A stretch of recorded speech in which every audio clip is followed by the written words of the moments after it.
estamos de volta com mais um papo de redação para trazer para você um debate, uma conversa sobre os principais assuntos que marcaram a semana. Hoje nós vamos conversar com os jornalistas Sheila Damorim, Andrei Meirelles e Helena Chagas. E antes de começar essa conversa, eu gostaria só de lembrar que nós hoje paramos a nossa redação móvel em frente ao Memorial JK, Juscelino Kubitschek, que foi o fundador de Brasília e que, por conta disso, recebeu muitas homenagens essa semana, no dia 21 de abril, que foi o aniversário, 55 anos de Brasília.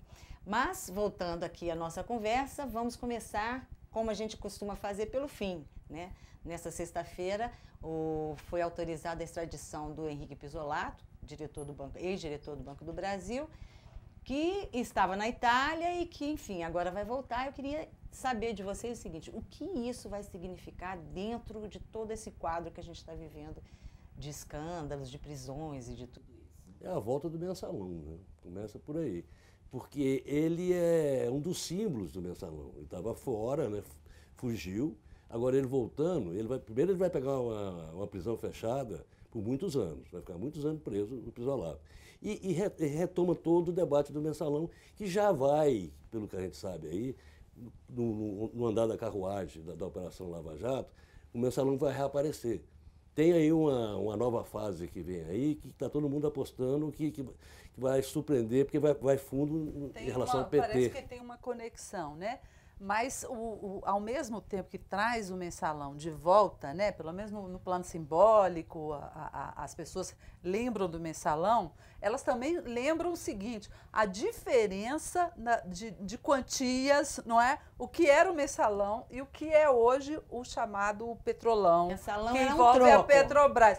Perto das cifras envolvidas nesse momento, né, as cifras do mensalão eram muito menores. Nem por isso as pessoas não devem ser punidas, e, enfim. Agora, só lembrando, ele foi extraditado também porque houve uma insistência grande do Ministério da Justiça, né, do governo brasileiro, junto ao Ministério da Justiça italiano, que daria a última palavra depois da Justiça. E ele está sendo trazido. Então, de certa forma, também o governo Dilma pode dizer: ó, nós trouxemos aí o Pizzolatto, nós não aliviamos a situação para ele. Não é eles a melhor pessoa para eles trazerem. Não é. Porque, inclusive, quando o governo italiano lá, a justiça italiana lá, negou, o governo brasileiro, foi o ministro Zé Eduardo Cardoso que recorreu. Então, eu acho que eles ainda podem tentar transformar Mas, Helena, mas isso é uma coisa de procedimento. Ele recorre por dever de ofício. Porque claro, a personalidade do Pizzolatto, para quem conviveu com ele, para quem o conhece, sabe que ele é uma pessoa muito, como é que se diz, segundo pessoas próximas dele, frágil, digamos assim. Ele não é uma pessoa de segurar, se sentir acuado. Mais um candidato a delação premiada. Abrir a boca. Agora, só para esclarecer uma coisinha. É uma decisão da Justiça, do Supremo Tribunal Federal, e o governo, o Ministério da Justiça é quem faz essa ligação, sabe, com o exterior. Então, ele está cumprindo uma determinação da Justiça de recorrer lá fora, etc. Então não é uma iniciativa. Mas quem pediu a extradição foi o Ministério da Justiça brasileiro. Poderia ter enrolado. Não, né, mas o Ministério da Justiça. Enrolou, foi rápido. O Ministério da Justiça. Pois é, mas o Ministério da Justiça está cumprindo a decisão judicial. Então não é aquela coisa assim, ó. É um pouco diferente de que. Agora, se ele entender que houve uma insistência e essa rapidez, facilita esse negócio dele vir e abrir. E ele é uma figura-chave, porque ele estava no centro do mensalão. Ele pode esclarecer vários pontos que ainda não ficaram claros do mensalão. Fechar alguns pontos ainda. E além do que, ligar, gente, porque assim, o mensalão se assemelha muito mais ao esquema da Bob Lowe, por exemplo. Vamos botar dois esquemas diferentes. A questão do petrolão em si, a propina que saía da Petrobras nos contratos, o superfaturamento dos contratos é uma coisa.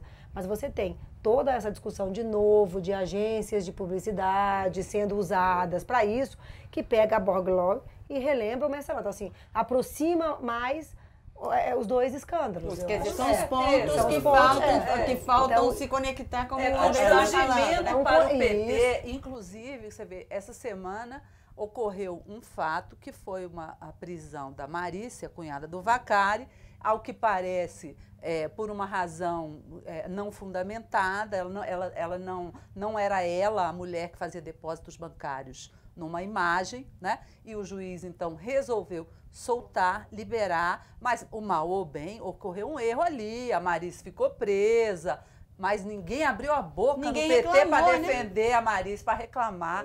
Ninguém vai estar abrindo a boca para falar de pisolato. Quer dizer, há um silêncio aí. Há um silêncio geral. Silêncio geral, né? É um Parece que é constrangimento. pegou ali o PT meio no peito. Muito cansado, né, de defender gente. Mas a cunhada não foi presa porque mentiu. Ela foi presa porque ela recebeu, acusada de ter recebido dinheiro do IUCF, ela tem um apartamento dela que ela não consegue com a OAS, não consegue. Lá na prisão, ela deu um depoimento que ela disse duas coisas. Uma que ela recebeu uma indenização do PT de 200 e tantos mil reais por ter sido citada no escândalo do Mensalão, que é um negócio completamente maluco. E o segundo que não era ela não depositava o dinheiro para a irmã dela, que é casada com o Vacari.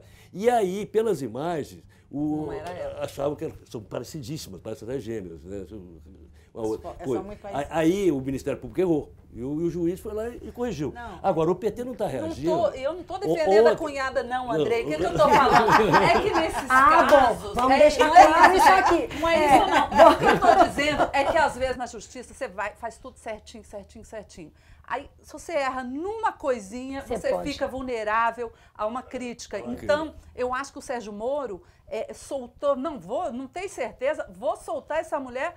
para não ficar nisso, até porque eu acho que ele deve estar fazendo um certo lobby junto ao Supremo Tribunal Federal para não começar a soltar os empreiteiros essa semana, que eles vão julgar esse assunto. O que para ele seria muito ruim, soltar o Ricardo Pessoa. E, aliás, também essa semana já houve os primeiros julgamentos, né? A condenação da Roberto Costa.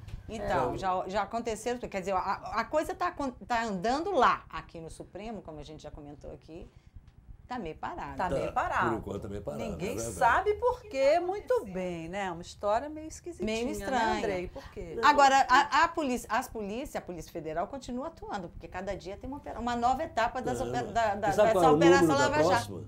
13? 13. E o nome? Qual será o nome? Não vamos sugerir nada, é melhor ficar quieto.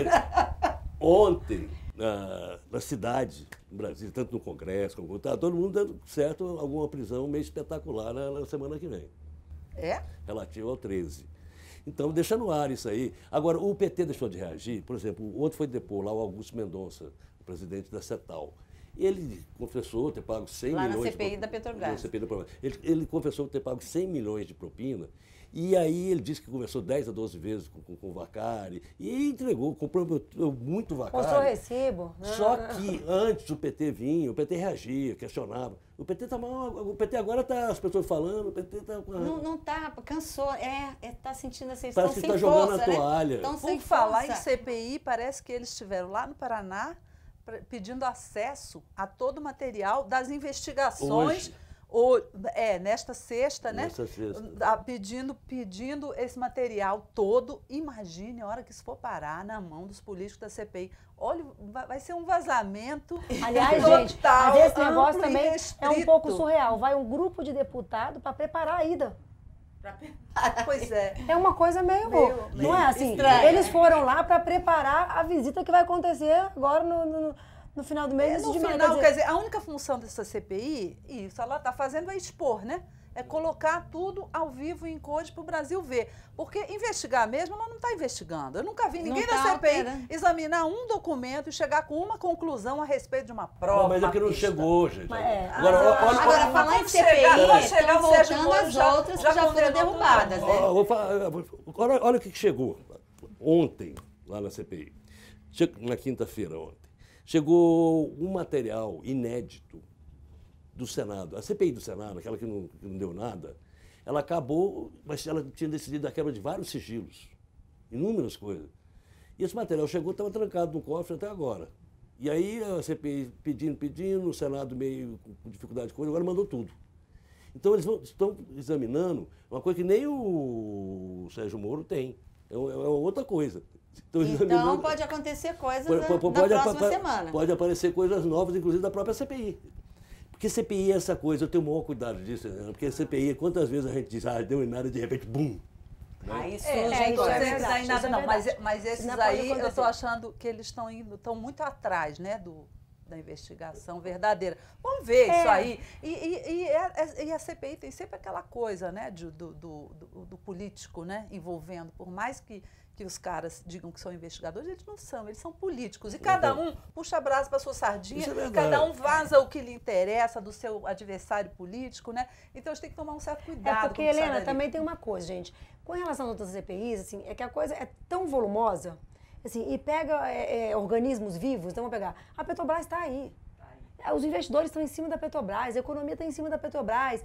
Então, assim, e as notícias estão saindo numa rapidez tão grande do Ministério Público, da Justiça, que não está dando tempo para a CPI. A CPI, tipo, está ficando para trás na geração de informação. Tá atrasada, porque você tem uma investigação rendendo muito mais. E você falou aí em Petrobras, pois né, Sheila? Falando em Petrobras, e o balanço, teve o balanço essa semana da Aí Petrobras. tem duas coisas. Só para fechar esse negócio, eu queria dizer, na CPI dos bancos, você investigou praticamente 2 bancos que quebraram na crise da desvalorização. Os bancos já tinham desaparecido do mercado.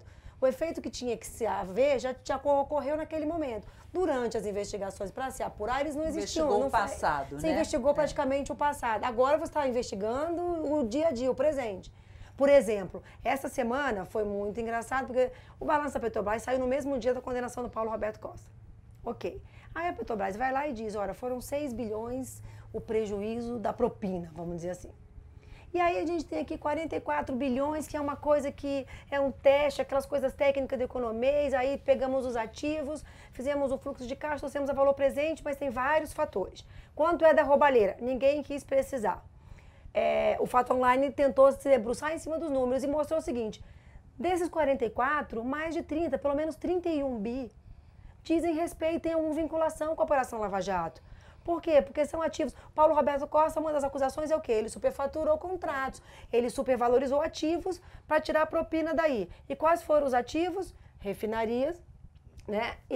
Abreu Lima, e essas refinarias foram que puxaram a Compeg e a Abreu Lima. Então foram justamente as que mais se desvalorizaram e que geraram os 44 bi. Elas respondem por mais de 30 bi dos 44. Helena... Então, assim, como é que você não diz que isso não tem a ver com corrupção? Como é que se diz que corrupção é só 6? Agora, para o mercado, Sheila, para o mercado, essa divulgação do balanço, parece que foi razoável. Quer dizer, a Petrobras se segurou ali, estava muito mal e se segurou ali com a divulgação desse balanço. Eu acho que tem duas coisas. A primeira coisa é a seguinte, o mercado já estava precificado, já sabia que havia um balanço. Um ponto positivo, não teve nenhuma ressalva do auditor independente. O mercado foi visto como um ponto positivo. Os números em si, não. O que o mercado precisa saber? Qual é o plano de negócio, qual é o plano de investimento e de onde a Petrobras vai tirar dinheiro para resolver a questão do endividamento dela e dos investimentos que ela precisa. Isso não foi respondido ainda. Na coletiva de divulgação do balanço, isso foi anunciado que vão tratar disso, vão apresentar, mas essa permanece uma incógnita. Parece e é que uma questão decisiva para a economia. Parece que a Petrobras tem que atravessar assim, um longo túnel até ela sair do outro lado para se recompor, né? Como empresa. Eu acho que foi um primeiro passo. Foi o primeiro passo. Se ela não tivesse feito isso, não conseguiria sobreviver, entendeu? Tinha que fazer. Então, para o mercado é razoável. E politicamente falando? Politicamente falando, eu acho que foi importante sim, porque foi o primeiro passo. A Petrobras chegou e reconheceu, o Bendini chegou e falou, olha, a gente tem vergonha enquanto funcionário da Petrobras. Então, ela reconheceu tudo isso, ela abriu as contas, mostrou, mas tem números estimados que, evidentemente, que não devem esgotar toda a corrupção de lá. Não, isso é um parênteses, então, né, Helena? Ela tomou um A fôlego, vergonha né? dele foi provocada. O pedido de desculpa dele foi provocado. Um jornalista perguntou para ele, o senhor não tem que fazer um pedido de desculpa? Ele falou, eu faço. Então, assim, aliás, não foi uma coisa espontânea. Eu acho que foi não espontâneo. Eu acho que não foi espontâneo, até porque isso provoca um certo constrangimento, né? Porque o Bendini chegou lá ontem, ele rigorosamente, não tem nada para se desculpar. Os outros todos que tiveram antes, responsáveis, não pediram. Então, mas tem politicamente um outro impacto disso. Na Petrobras, essa coisa parece que dá um alívio, dá uma coisa. Agora, para o governo, Dilma, como é que fica? Tem um carimbo aí, a primeira vez que se tem uma corrupção de Roubou 6,6 sim, né, tipo? bilhões. Passou a campanha inteira dizendo que não houve roubo, não sei o quê. Tá aí, 6,6 bilhões. E 6,6 bilhões, pra você só ter uma ideia. Gente, 6,2 é o dinheiro embolsado, é a propina. Vocês só Não é terem a uma perda. ideia. Não é o prejuízo. Não é. O cálculo maior que surgiu no mensalão é de 140 milhões. Corrupção no Brasil, uma você falava em diferença, né? milhão, agora Muito passou a ser grande. bilhão. Isso é uma diferença. Não, O próximo já vai ser trilhão, gente, pelo andar da Então, carruagem. é um negócio inacreditável. E isso, todo mundo está dizendo que é uma avaliação conservadora. Inclusive o próprio Dendino diz, pode aparecer mais. Mas veja bem, só sai do buraco se admitir isso, de encarar, errou, Senão não foi vai. isso, pode ser mais do que isso. Agora tem Mas que a olhar pra questão é frente e essa, a apresentar questão um é o plano de agora. investimento. A questão é agora. Exatamente. Dissemos, vai ok, vai vender a área do pré-sal, não é? Vai ter sócio nas refinarias. O que Vai que vai abrir fazer? capital de Vai abrir subsidiário. Petrobras tem capital. O que que vai capacidade fazer, né? e possibilidade de achar caminhos, né? Essa coisa toda gerou uma outra coisa. Está havendo, caiu muito fluxo de caixa de empresas para partidos. Aí, o que resolveram fazer? Entramos no fundo No partidário. fundo partidário. um outro assunto. O que resolveram fazer? Dado o orçamento. Triplicaram o valor de 200 e pouco para 800 e tantos do fundo partidário. Nessa época de ajuste fiscal, de crise, é um absurdo. O Romero Jucá apresentou essa emenda e aí todo mundo disse, os partidos começaram a dizer, não, vamos vetar, pedir a presidente para vetar e tal. A presidente não vetou. Ó, Andrei, Aí- a versão que eu tenho é que os partidos não ficaram pedindo para presidente vetar, não. De Os partidos público. pediram para presidente não vetar, porque tem uma carta assinada por 8 partidos. Para o Romero pedindo Jucá. para ela não vetar. Para presidente Mas também. mas de tá? público, de Mas público. como é que chegaram, não Aí peraí. ela boca Helena, pra mas fora, como é que eles não vão veta? vetar. Mas como é que não veta? Você tá tirando, e aí sem questionar o mérito da medida, direito trabalhista. Os trabalhadores estão revoltados por Também conta disso. acho. Você está mexendo em coisas. Pode ter a justificativa política, legal, a melhor do mundo, mas o momento é o pior. É o Pior, também acho. É o É pior. Aí entra o vice Michel Temer. Agora, e diz deixaram o seguinte, a Dilma pendurada na brocha ali, né? Vamos contingenciar esse dinheiro, com a forma que coisa. Aí liga para ele o Romero Jucá, lá da presidência do Senado, e diz o seguinte, a lei proíbe contingenciar fundo partidário. Agora, o pior de tudo isso é que o fundo partidário não tem controle nenhum. Eu já fiz várias matérias disso. O que acontece é o seguinte, tem nota fiscal fria, documentos falsos, empresas fantasma, sabe, assim, tem um caso, por Isso é um exemplo... aperitivo do que seria o financiamento público total e exclusivo das campanhas. Isso aí, eles aumentaram esse fundo para testar, não é, André? Para ver como é que seria. E aí, eu acho que nós estamos vendo que não é uma solução. Não sei qual é, mas não é. E o Michel Temer nessa atuação, nessa coordenação política, né? Porque parece, ao que tudo indica, saindo um pouco desse assunto e entrando na questão da terceirização, que ele conseguiu desunir os que estavam unidíssimos, que seriam o Mas ele levou Renan uma pancada e Eduardo do Cunha. Cunha. Ele levou uma pancada Mas ele- do Renan grande. Porque o Renan virou e disse, ele saiu com essa história lá de contingenciar, o Renan disse, foi um erro grosseiro não vetar e foi um outro erro grosseiro anunciar que vai contingenciar. Sabe? Então ele teve que vir a público dizer que tinha sido equivocado. Então ele passou essa semana. Ele está na Portugal, Portugal, então também ele não está bem informado sobre Quem o está dia a dia. operando aqui, em nome dele, é o ex-ministro, aliás, Eliseu o atual Padilha. ministro, Eliseu Padilha. Eliseu Padilha. Velho Padilha, que operava no Fernando Tucano, operou naquela convenção para derrotar o Itamar Franco em 98. Então, está de volta aí um operador que operava Agora, Tucano. você falou em nessa- Renan. Desculpa, o que há com o Renan, hein? Que ele prometeu agora, além dele dar declarações mal-humoradas a semana inteira, ele agora está dizendo que ele vai pegar o projeto da terceirização e vai engavetar. E não vai votar de jeito nenhum. O que aconteceu com ele? Aí é uma Ele briga me com o disse, governo, porque nós o- estamos numa rodinha lá, ele disse o seguinte, você sabe, né, que eu sempre fui de centro-esquerda, né, minha origem é não vou pedalar, Lembrou disso agora. não vou pedalar os direitos dos trabalhadores. Mas agora o Cunha ameaça fazer o que o governo quer, Aí isso ceder aí aqui. vai para o Senado. É muito Aí esquisito. Sofre alteração, volta para a Câmara, eles mudam tudo de novo. Ó, Pode gente, ser, mas- jabuti não sobe em árvore. Quando ele tá lá em cima, alguém botou. Tô achando essa história aí muito Tá tudo esquisita. estranho.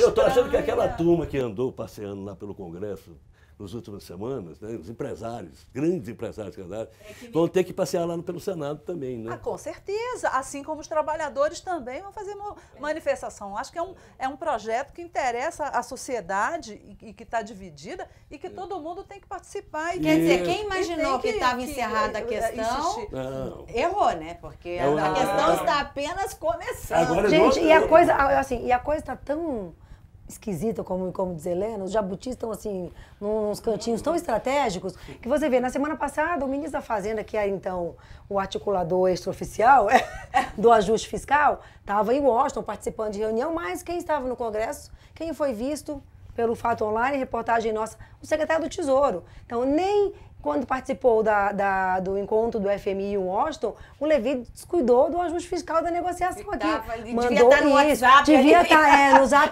que aconteceu? Devem ter montado Daqui a um grupo, pouco ajuste vai vir fiscal. O prazo para votar, não é? O prazo para votar as medidas do ajuste fiscal é maio. É né? maio, Nós já estamos vai chegando trancar a perto pauta daqui a disso. pouco. Eu acho que o governo deve estar muito preocupado, né? Porque agora eu estou muito curiosa para saber como é que vai ser, a partir dessa semana, essa questão da terceirização. Porque eu estou achando que embaralhou muito o meio de campo. Eu não sei, sair da Câmara já foi uma vitória para quem defendia o projeto, né? Porque ele, Mas assim, ele com tava liberou lá geral, muito né? Com liberou tempo, geral. E tirar da Câmara já foi uma enorme Depois de 11 vitória anos, depois né? de 11 10 anos. Agora eu acho que começa outra etapa, né? Tem que recomeçar a negociar no Senado, vão lá conversar com o Renan. Vamos ver o que acontece. Eu acho que o Congresso, na verdade, o Congresso é feito para isso, né, gente? Mas para é isso discutir, para No mundo inteiro é assim, no mundo audiência inteiro é assim. pública, no mundo inteiro é assim. Gente, Então, eu acho que na verdade acho é o que seguinte, normal. no fundo, só tirando as centrais, que são contra, esse é um projeto que todo mundo é a favor, mas ninguém quer dizer que é. Mas não são- Então, só- assim, eu acho. todo Só- mundo só- quer arrumar uma só forma centrais são de contra, sair não. bem com as centrais. Não são As todas, centrais não. e o Só PT, a CUT. Não, eu sei, mas a assim, CUT, a maioria das centrais é a CUT, favor. Mas a maioria questão, favor. André, é exatamente essa, porque no fundo, essa galera do Congresso não é contra esse projeto, liberou geral na terceirização. Eles não querem sair mal com os trabalhadores. Então eles querem, tudo bem, vai ter isso, mas vamos arrumar um jeito de garantir o benefício, de atrelar uma coisa. Então, Você assim, vê, houve um desconforto muito grande dos deputados que votaram no primeiro dia, porque começaram a receber e-mail e pressão, A pressão, nas redes é. sociais muito grande. Aí uma parte deles voltou atrás e o projeto paralisou. Aí quando foram os empresários, fizeram também campanha, e-mail, televisão, aí esse pessoal parece se sentiu confortável para agora mudar de posso. posição de É. novo. Ocorreram outros argumentos. Já né? que agora mudaram tem os gente que recebeu promessa de financiamento de campanha. Então, ocorreram Sei, algumas aí coisas. você que sabe. Aí são Você que argumentos. viu. Isso eu vi os Isso eu deputados. não vi. Eu vi os deputados falando isso.